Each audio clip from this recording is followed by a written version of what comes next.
Brasil, a gente vai falar um pouquinho sobre política e a questão de Daniel Worcaro, não tem como, né? Esse é dos grandes assuntos brasileiros, para além da Copa, que continuam importantes com uma grande expectativa, que é a nova delação do Daniel Worcaro. A coluna do Igor Gadelha revelou que a proposta traz grandes nomes da política brasileira e quem vai trazer os detalhes disso tudo, do que já se sabe, é o próprio Igor Gadelha, que está aqui com a gente. Oi, Igor, muito bom dia, prazer te ter aqui no Acorda Metrópolis. Bom dia, Natália. Bom dia a todos que acompanham aqui o Acorda Metrópolis. Estava acompanhando aqui com você.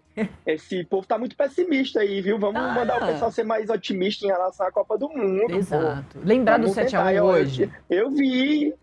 Eu lembro em 2002, eu tinha 12 anos. Olha, eu revelando minha idade, mas eu tinha 12 anos quando teve o Penta, né? Eu lembro até hoje, foi muito legal. Eu era pré-adolescente, mas foi muito legal.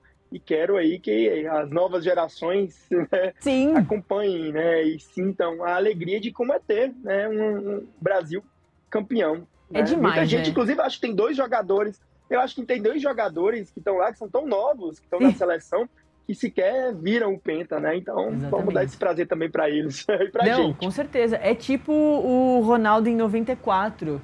Ele foi para a seleção com 17 anos, tinha ali o jejum de 24 anos, então o Ronaldo teve a oportunidade de ver do banco de reserva, mas depois trouxe muita felicidade pra gente, inclusive em 2002, conseguindo ganhar ali jogando. Sem dúvida.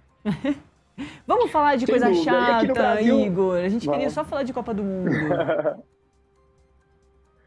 Seria legal. Aqui no Brasil, além da Copa do Mundo, a gente tem essa expectativa para saber se a Polícia Federal e a Procuradoria-Geral da República vão ou não aceitar essa proposta de delação premiada do Daniel Worcaro. Vamos contextualizar para quem está nos assistindo. Essa proposta foi entregue no dia 1º de junho, segunda-feira da semana passada. É uma proposta que, segundo a defesa, foi uma proposta aprofundada, uma proposta que foi revisada em relação à primeira versão da delação premiada. E aí eu apurei com algumas fontes que tiveram acesso a esse material, que agora está na mão da PF e da PGR, que há citação a políticos de diversos partidos. Vamos lá.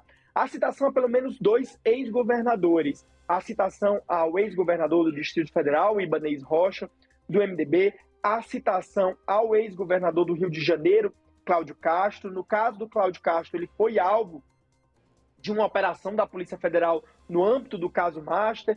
A suspeita é de que o Worcaro pagou recursos, né, deu propina para o Cláudio Castro em troca de investimentos e de aportes da SEDAI, que é a Companhia Pública de Saneamento do Rio de Janeiro, e da Rio Previdência, que é o Fundo de Previdência dos Servidores Estaduais do Rio de Janeiro, no Banco Master, em papéis, em títulos do Banco Master. No caso do ex-governador Ibanez Rocha, está relacionada à compra do Banco Master pelo BRB, né? Essa compra aí que envolveu também muita gente, envolveu muito dinheiro. Outros políticos citados, Natália, o presidente nacional do União Brasil, Antônio Rueda. Há também citações a integrantes do PT da Bahia. No caso do Rueda, o pagamento teria sido via o escritório de advocacia do Rueda. O Rueda é apontado como um dos responsáveis por indicar a então diretoria da Rio Previdência. Então seria ali uma coisa meio casada entre o Rueda e Cláudio Castro. Outra, já em relação ao PT da Bahia, tem a ver, Natália, com o Credit Sexto. O Credit Sexto é um cartão, como se fosse um cartão que os servidores e os aposentados têm direito lá na Bahia para comida, para crédito consignado. E o Banco Master passou a operar esse Credit Sexta entre 2018 e 2022, quando a Bahia era administrada por Rui Costa, ex-ministro da Casa Civil do presidente Lula. Então, há também o Ciro Nogueira, né? Esse também foi citado. E um detalhe muito importante é que, segundo pessoas que tiveram acesso à delação, o Worcaro aderiu às versões da Polícia Federal sobre o Ciro Nogueira e também sobre o Cláudio Castro, né? Antes ele dizia que era só amizade, que tinha dado ali dinheiro, né, para o Ciro, paga algumas viagens do Ciro, do Cláudio Castro, por amizade. E agora, segundo pessoas a par da delação premiada, ele teria aderido à tese de que, na verdade, essas benesses que ele pagou foram, na verdade, propina e não amizade. É uma tentativa, né, Natália, do Vorcaro de tentar vingar essa delação, porque nos últimos dias os sinais que ele recebeu, tanto da PF quanto da PGR, são de que essa delação ainda é fraca, não teria revelado fatos inéditos o suficiente para justificarem a celebração desse acordo de delação premiada. Porque lembrando que o acordo de delação premiada, o delator ele tem que entregar fatos novos, inéditos e relevantes, e em troca ele ganha alguns benefícios, como redução de pena, de repente uma prisão domiciliar. Então a PF avalia que, pelo menos os sinais que tem dado, de que não teria nada relevante o suficiente. A resposta oficial da PF e da PGR ainda não veio. A expectativa é de que essa resposta seja dada até amanhã, dia 12 de junho, que é justamente quando acaba o prazo, Natália, daquele acesso ampliado dos advogados ao Daniel Vorcaro. Desde a semana retrasada, os advogados estão podendo ter acesso ao Vorcaro das 9 da manhã até as 5 da tarde. Antes eles só podiam entrar 2 vezes ali por dia, em meia hora cada. E aí, quando ele sinalizou que queria fazer uma segunda delação premiada, o ministro André Mendonça autorizou que os advogados tivessem esse acesso ampliado. Esse prazo acaba amanhã. Então, a defesa espera, inclusive, essa resposta para que, caso precise ali ajustar alguma coisa, eles tenham esse acesso ampliado ao Daniel Vorcaro. Agora, se essa delação não for aceita, aí a expectativa já da própria defesa é de que o Daniel Vorcaro deixe aquela sala especial na PF, aquela sala de Estado-Maior, que foi a mesma onde o ex-presidente Jair Bolsonaro ficou, e seja transferido para aquela cela de passagem, que é a cela comum da PF, ou então para o complexo da Papuda. A defesa do Vorcaro queria que ele fosse para Papudinha, que é o 19º Batalhão da Polícia Militar, que é onde está o ex-presidente do BRB, Paulo Henrique Costa. Mas justamente porque o Paulo Henrique está lá, é que muito dificilmente o André Mendonça vai mandar o Vorcaro lá para Papudinha. E é um espaço menor, né, Igor? Eles têm ali banho de sol a hora que eles querem, né? Tem um quintal na frente ali, da parte onde eles circulam, onde tem a cama deles, ali até uma copa, né, uma cozinha, um banheiro. A gente se lembra dessas imagens porque o ex-presidente Jair Bolsonaro também esteve lá, né, antes de conseguir voltar para casa.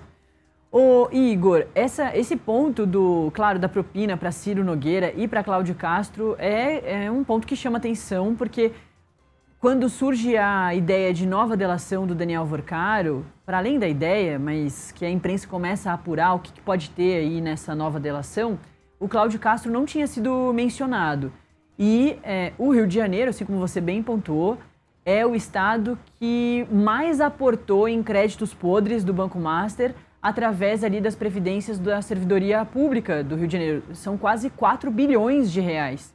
E tinha todo aquele esquema ali de Cláudio Castro é convidado pelo Vorcaro para viajar para os Estados Unidos, come bife de ouro, faz degustação de uísque caríssimo. No dia seguinte disso tudo, o Rio Previdência faz um aporte gigantesco, milionário, e juntando tudo isso chega ali aos 4 bilhões quase, ou de intenção ou de efetivamente ter feito essa compra, ou essas compras desses créditos para investir a Previdência, para ver se a Previdência aumentava ali da Servidoria Pública, mas em créditos podres, tendo o Tribunal de Contas do Estado do Rio de Janeiro já avisado o Rio de Janeiro, né, o governo e o Rio Previdência, de que o Banco Master era um banco problemático, né? Tem todo esse contexto que a PF agora está esperando uma delação melhor do Vorcaro, até para continuar apurando, né, o Igor? Porque a delação premiada para a polícia interessa muito para ter novas provas, novos caminhos, até porque o Daniel Vorcaro mostra que tinha diversos tentáculos fraudulentos, criminosos. Então é para descobrir novos caminhos para a PF ajudar, né, para ele ajudar a PF a continuar a investigação. Mas tem um descontentamento de que o Vorcaro está só colocando o que a imprensa já descobriu e revelou muito antes dele, né? E não só a imprensa, como os celulares dele revelaram, né? As mensagens dele para o Cláudio Castro, as mensagens dele para o Ciro Nogueira foram responsáveis pelas 2 operações, contra o Ciro Nogueira e contra o Cláudio Castro, agora nessas últimas semanas. Então, essa é a intenção da PF. Agora, vamos só contextualizar também para quem está nos assistindo Essa fase que da delação é uma pré-negociação. Ele assina um termo de confidencialidade, ele oferece um cardápio para a Polícia Federal e diz, olha, eu posso falar sobre isso. Se a Polícia Federal e a PGR aceitarem, aí vai passar para aquela fase de depoimentos, em que ele vai ter que apresentar os fatos, apresentar as provas para construir ali a delação, né, oficial que será enviada para o ministro André Mendonça homologar ou não essa delação premiada. Então agora ele está oferecendo o cardápio. Pode ser que a PF e a PGR recusem só o cardápio, né? Assim, então é tudo muito, ainda muito incipiente. Agora o Cláudio Castro, Natália, vamos falar aqui do Cláudio Castro. O Cláudio Castro, ele está tentando se defender aí nos bastidores. Você falou sobre essa questão aí do jantar e logo no dia seguinte teve esse aporte. A gente sabe, entendendo um pouco da burocracia, que isso já vinha sendo negociado antes, porque não tem como, na noite lá daquele jantar, ele ter dado a ordem para o aporte, até porque um aporte desse na burocracia do sistema, na burocracia do sistema do Estado em si, tudo demora, né? Assim, não é uma coisa da noite pro dia um aporte desse. Então, teve uma negociação antes, já tinham coisas antes. E o Cláudio Castro, e é esse um bastidor que eu trago hoje na coluna, ele tem se defendido ali em conversas com aliados. Ele tem dito, Natália, que tanto esse jantar que foi bancado pelo Vorcara com a carne de ouro, quanto a degustação de uísque, também bancada pelo Vorcaro, não teriam nada de ilegal. Nos bastidores ali, em conversas com aliados, o Cláudio Castro tem dito e tem ressaltado que havia outras pessoas nesses dois eventos. Vamos começar pelo jantar. Esse jantar, ele foi em 2023, naquela Brazilian Week de 2023 em Nova York. O que o Cláudio Castro tem dito nos bastidores? Ele disse para alguns aliados que esse jantar reuniu cerca de 20 pessoas, entre elas pessoas da sua própria família. Ele estaria acompanhado da esposa e de assessores. O ex-governador tem dito, Natália, que ele, os seus assessores e seus familiares foram ao restaurante preparados para pagar a conta, mas, segundo ele, teriam sido surpreendidos por esse gesto do Daniel Vorcaro de pagar a conta, um gesto e tanto, né? Ele conta, inclusive, que na mesa ao lado da dele estava um ex-governador, né? Na época, governador do Mato Grosso do Sul, na verdade, do Mato Grosso, que é o Mauro Mendes, do União Brasil. O Mauro Mendes estava na mesa ao lado. O Cláudio Castro tem dito, inclusive, que eles ficaram brincando que um ia pagar a conta do outro. Eu procurei a assessoria do Mauro Mendes, eles disseram que o Mauro Mendes foi para Nova York, tanto em 2023 quanto em 2024, com recursos próprios, que não teria nada a ver com o Daniel Vorcaro. Agora vamos para a degustação do uísque. Esse ponto aí é que o Cláudio Castro mais tem ressaltado. Ele diz que a degustação do uísque, que aconteceu em 2024, tinham outras pessoas. Ele cita políticos do MDB, cita políticos do Republicanos, cita o presidente da Câmara atual, Hugo Mota, na época não era presidente da Câmara, mas ele estava também nessa degustação do uísque, e cita, inclusive, Natália, que havia o filho de um ministro do Supremo Tribunal Federal. E aí eu fui tentar apurar quem era o filho desse ministro do Supremo Tribunal Federal, e eu apurei que era o advogado Rodrigo Fux. Ele é filho, obviamente, como o sobrenome diz, do ministro do STF, Luiz Fux. Pessoas próximas ao Rodrigo Fux confirmam que ele sim foi nessa degustação de uísque do Daniel Vorcaro, mas passou pouco tempo. Inclusive, pessoas ligadas ali à família Fux dizem que o próprio ministro Luiz Fux foi convidado para essa degustação de uísque, mas acabou não indo por recomendação do filho.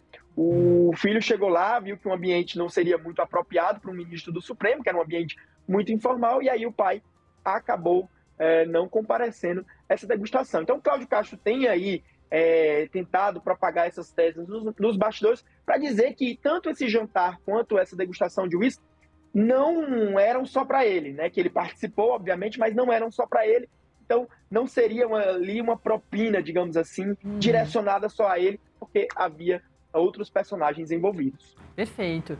Igor, acho que só um último ponto também sobre a delação, que interessa principalmente à justiça, porque é isso, tem que ser interessante para a justiça, para a polícia, não só para o Daniel Vorcaro. É que o Daniel Vorcaro pode devolver boa parte do dinheiro, né? Ele segue sendo um bilionário e no caso dele, que causou um rombo gigantesco, dos maiores da história do Brasil, isso também pode ser negociado, né? Está sendo negociado, uma devolução de boa parte desse dinheiro todo. Sem dúvida, e quem faz muita questão disso, Natália, é o ministro André Mendonça, que é o relator do caso Master no STF. O André Mendonça, ele fez mestrado, fez doutorado nessa área. Os produtos finais das especializações dele são sobre devolução de recursos ao erário público. Então, é uma das condições que o André Mendonça tem colocado ali nas conversas com a defesa do Daniel Worcaro, é de que, para homologar essa possível delação do Daniel Worcaro, ele só vai homologar se o banqueiro devolver os recursos que foram desviados com esse esquema do caso Master. A estratégia ali no STF é de que ele devolva pelo menos os 50 bilhões de reais, né, que foram devolvidos aí por meio do Fundo de Garantidor de Créditos, né? Então, assim, há um desejo muito forte do ministro André Mendonça. Eu acho que se o Worcaro não sinalizar que vai devolver esse dinheiro e devolver logo, o ministro André Mendonça, ele tem dito em conversas reservadas que ele não quer assim, dar um prazo muito longo, como foi na Lava Jato, de 20 anos para a pessoa devolver o dinheiro. Ele quer um prazo mais enxuto, né? Se ele não sinalizar que vai devolver, aí sim eu acho que essa delação nem sequer vai ser homologada pelo André Mendonça. Perfeito. É isso, Igor. Nosso chat aqui, além de se interessar bastante sobre Copa do Mundo, também se interessa muito sobre o Daniel Worcaro. Ele sempre fica aqui cheio de mensagens. Tem gente aqui falando, se o Daniel Worcaro for deslocado para Papudinha e o ex-presidente Jair Bolsonaro volta para Papudinha, que cenários hipotéticos, né, que a nossa audiência traz. Dá para eles continuarem negociando o resto do financiamento do Dark Horse, do filme do ex-presidente Jair Bolsonaro. E muita gente mandando mensagem aqui sobre Copa do Mundo, que é o grande assunto. Só lembrando um ponto, Natália. Diga. Só lembrando que está vencendo aquele prazo de 90 dias inicial dado pelo Alexandre de Moraes para a prisão domiciliar do Bolsonaro. Vamos ver se ele vai revogar. Eu acho que a tendência é ele revogar, não, ele renovar. Eu acho que a tendência é o Alexandre de Moraes renovar, né, esse prazo, até porque botar o Bolsonaro de volta na Papudinha tem muita gente, tem o Paulo Henrique Costa, enfim, eu acho que ele vai renovar ali por pelo menos mais 90 dias esse prazo da prisão domiciliar de Jair Bolsonaro. Vamos acompanhar. Perfeito, o Igor tá vendo, já respondendo pergunta aqui da nossa audiência que estava perguntando mesmo, o Bolsonaro pode voltar para lá também? É isso que o Igor está trazendo. Tá acabando esse prazo para análise. O ex-presidente, que tem uma saúde bastante delicada, voltou para casa por causa disso e vai ter aí a continuação dessa análise. A gente com certeza vai continuar acompanhando. Igor Gadelha, muito obrigada, viu? É sempre muito bom te ter aqui no Acorda Metrópolis. Obrigado e até a próxima, gente. Até a próxima. É isso,